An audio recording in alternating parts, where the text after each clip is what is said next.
Boa tarde, hoje vamos falar sobre os fatores geopolíticos que estão intrinsecamente ligados com o Bitcoin e aqueles que indiretamente também fazem com que o Bitcoin seja atingido de alguma maneira.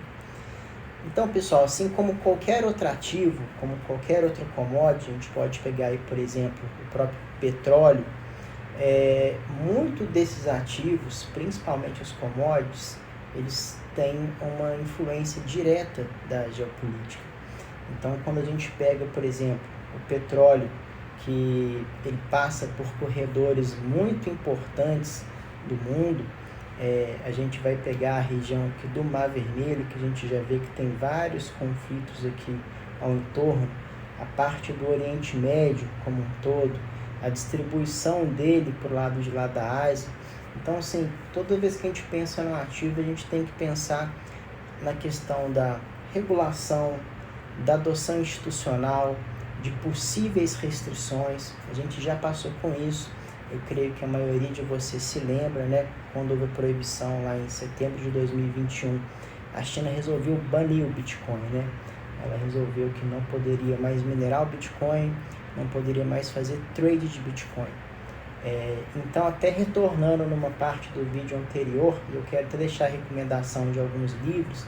Eu gostaria de falar do livro Antifrágil, do Nassim Taleb, que ele cunha esse termo antifrágil, que eu acho que é até anedótico pensar nisso, mas o Taleb não sei se continua sendo um dos grandes críticos do Bitcoin. Mas quando ele cunha o termo antifrágil, eu acho que não poderia existir uma exemplificação melhor do que é um ativo antifrágil como o Bitcoin. Então eu queria deixar o Cisne Negro, Black Swan e o Antifrágil, que são dois livros do Nassim Taleb, que são incríveis, são livros que abrem a cabeça para a questão de entendimento de economia e etc. Mas voltando aqui na parte da geopolítica, eu peguei esse mapa para a gente ter uma ideia da quantidade de conflitos que estão em andamento em 2024 e de outros que são ainda mais importantes, que por enquanto são tensões, né? Tensões diplomáticas, disputas de território, que ainda não está, vamos dizer, em andamento, mas há sim a provocação direta. Então o pessoal entra com caças no espaço aéreo de outro país para poder ver como que a defesa aérea vai responder, fazem provocações. Você pega, por exemplo, a China e a Índia, que tem disputas territoriais, e existe até um termo em inglês para isso, que é skirmishing, que é quando os soldados que estão disputando esse lugar, eles não trocam tiro, eles brigam mesmo com paus e socos, até para não virar uma escalada desse conflito. Enfim, então, em pleno 2024, a gente vê que no mapa, principalmente aqui nessa parte da África e no Oriente Médio, a gente vê que existem várias disputas de poder. E essas disputas têm a ver com a parte política, tem a ver com a parte religiosa e tem a ver também com a influência que os países desenvolvidos têm desses lugares da África. Muitas vezes eles estão lá explorando commodities. O próprio Wagner Group da Rússia está lá agora e tem grande parte da produção de petróleo que está acontecendo na África. Então a gente tem ali, por exemplo, a Líbia, que entrou numa guerra civil durante muito tempo. A gente tem toda essa escalada dos conflitos que tem no Mar Vermelho com os Houthis do Iêmen.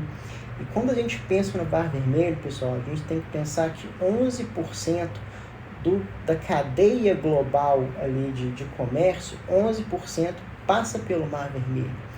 Então, quando a gente começa a botar a geopolítica na equação e começa a precificar e analisar os riscos que cada ativo tem, a gente tem que levar em consideração onde que está esse ativo, onde que ele está sendo prospectado, para onde que ele está sendo transferido, qual que é essa logística.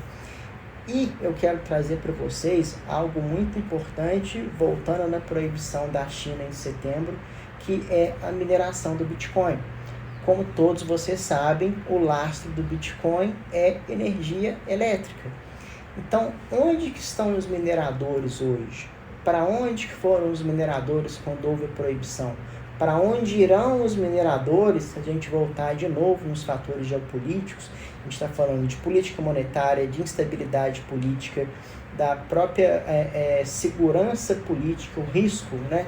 Qual que é o risco de você ir para um país e logo mais vir o governo e fazer uma intervenção e proibir que, por exemplo, o Bitcoin seja minerado? Então vamos dar uma olhada aqui no mapa, a gente vai ver quais são as principais áreas de conflito, entender se existem mineradores que são grandes players nesses locais e o que a gente pode esperar de 2024, ok? Eu vou deixar, como sempre, todos esses links aqui na parte de baixo. Alguns conflitos eu não vou entrar muito profundamente. Quais são os conflitos hoje que mais interessam aí do ponto de vista internacional, que podem sim ter uma influência na questão do global e financeira? É o próprio conflito de Rússia e Ucrânia. A gente vê, como eu falei no vídeo anterior, um isolamento dos Estados Unidos, no sentido de passar dinheiro para a Ucrânia, e a Europa agora tendo que tomar o pioneirismo por meio da França para poder suprir com dinheiro e armamento esse conflito na Ucrânia.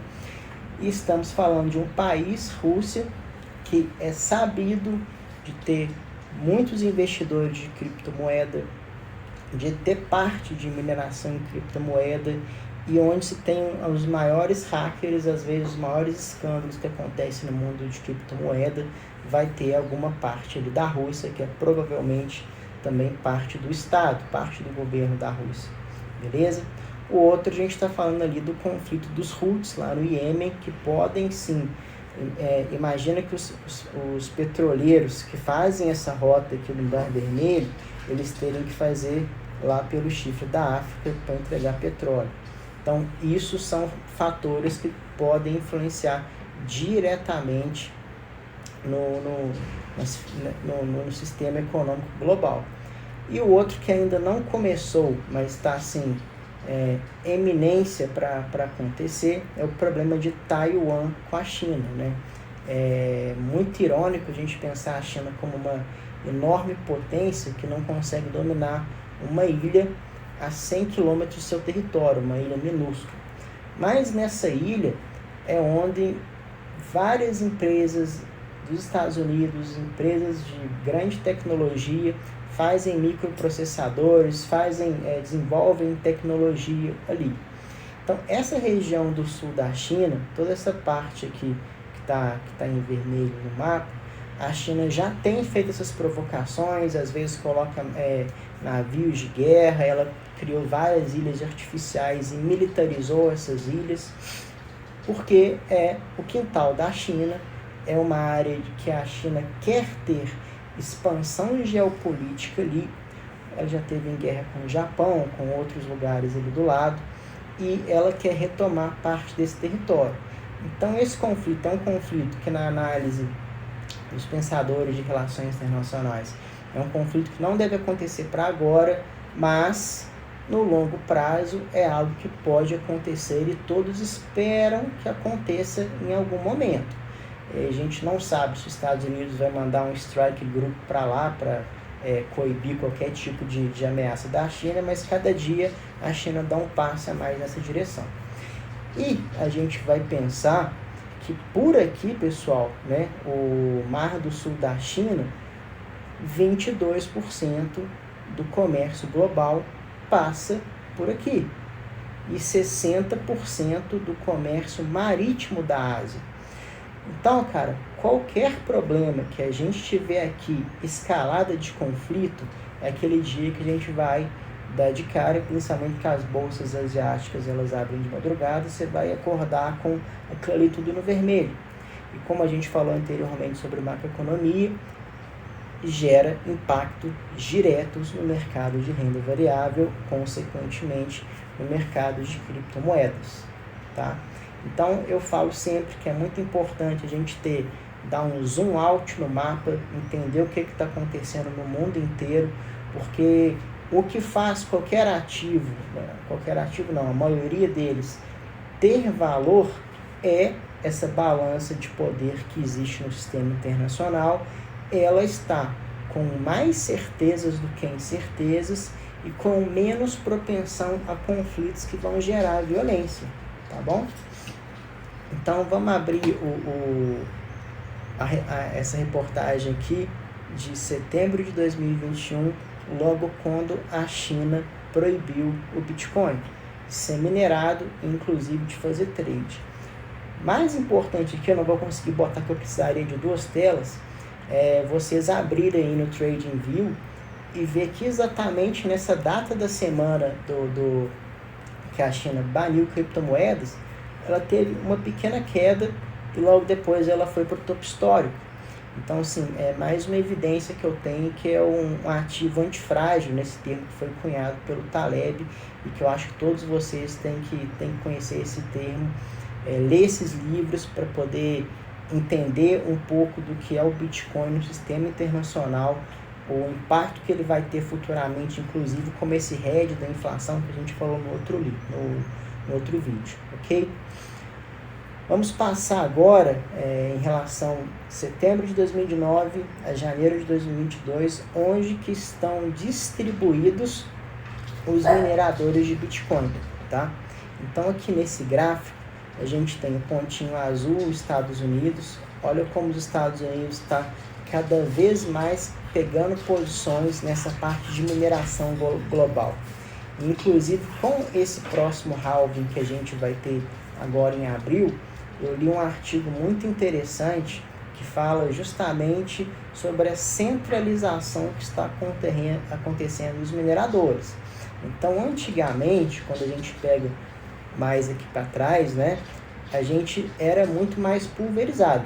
Olha como que a China tinha um impacto, né, esse azul mais escuro aqui é a China, tá? E olha como é que ficou pulverizado logo depois que a China proibiu, como que está mais pulverizada e distribuída a mineração, os hash rates pelo mundo.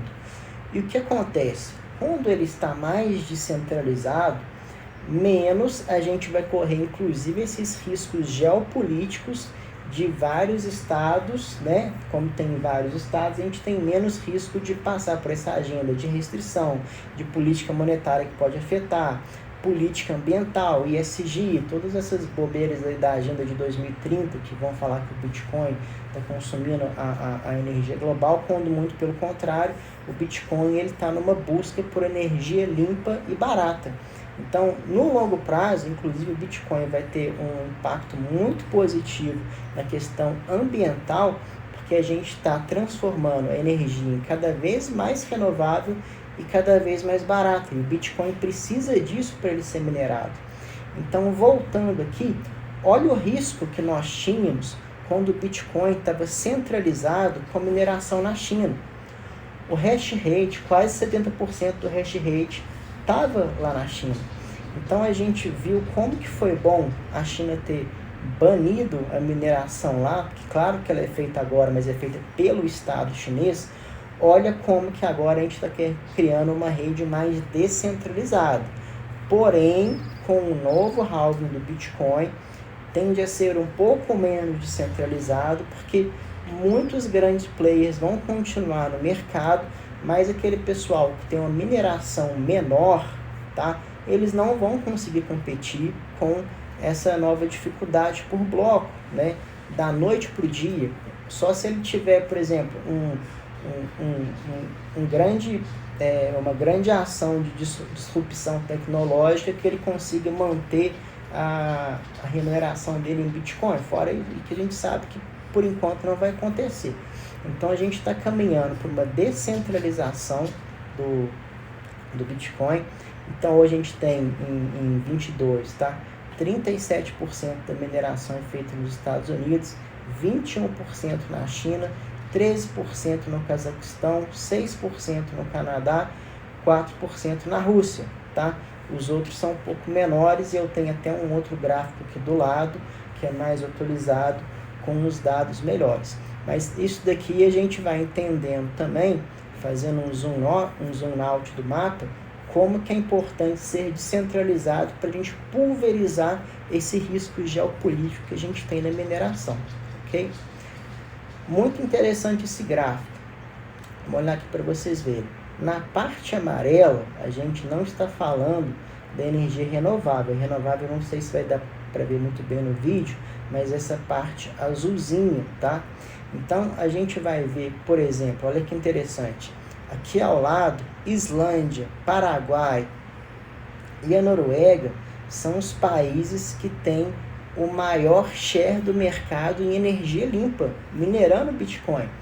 Então, assim, até tem muitos brasileiros que foram para o Paraguai, tiraram o visto do Paraguai para poder minerar lá.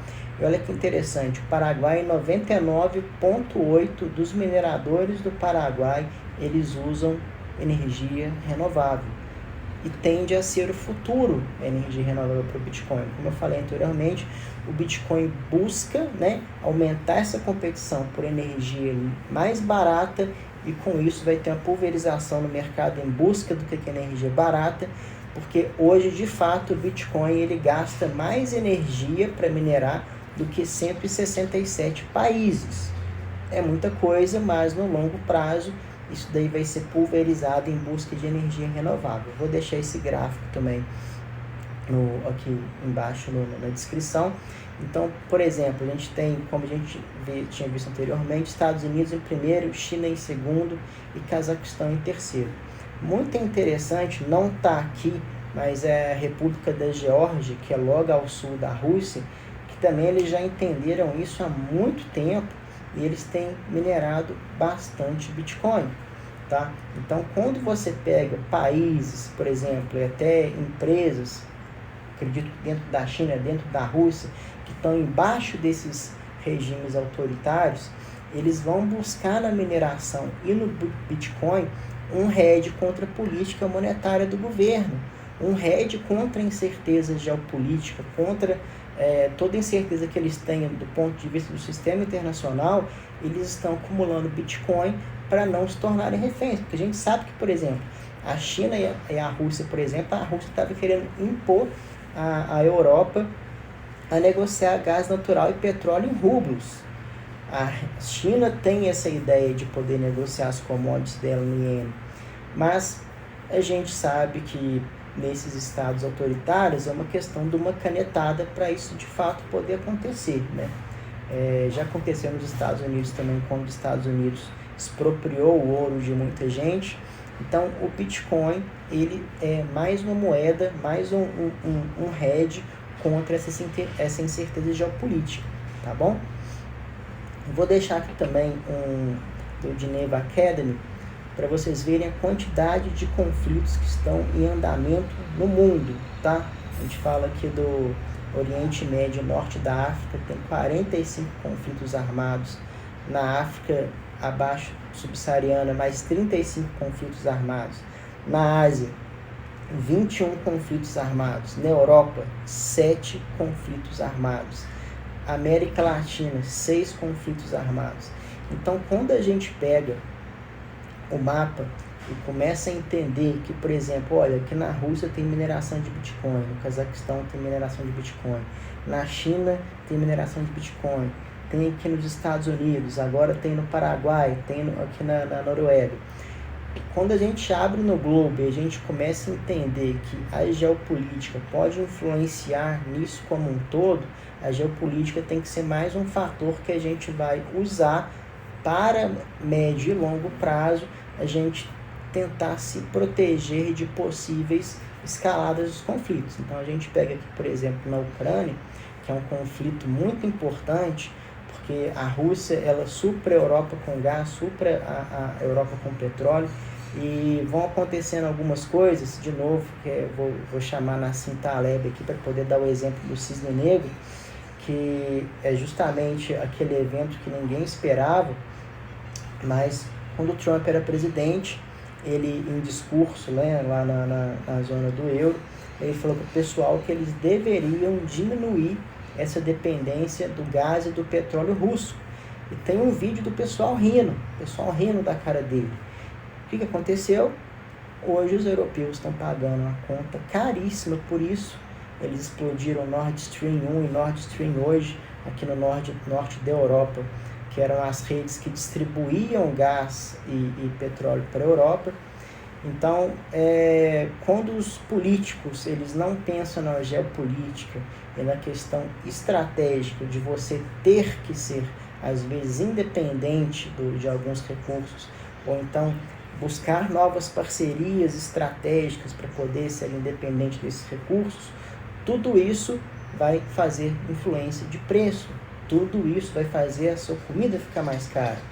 Tudo que você come, pessoal, tudo que a gente vê tem alguma coisa de dólar. Tudo no sistema internacional é interligado.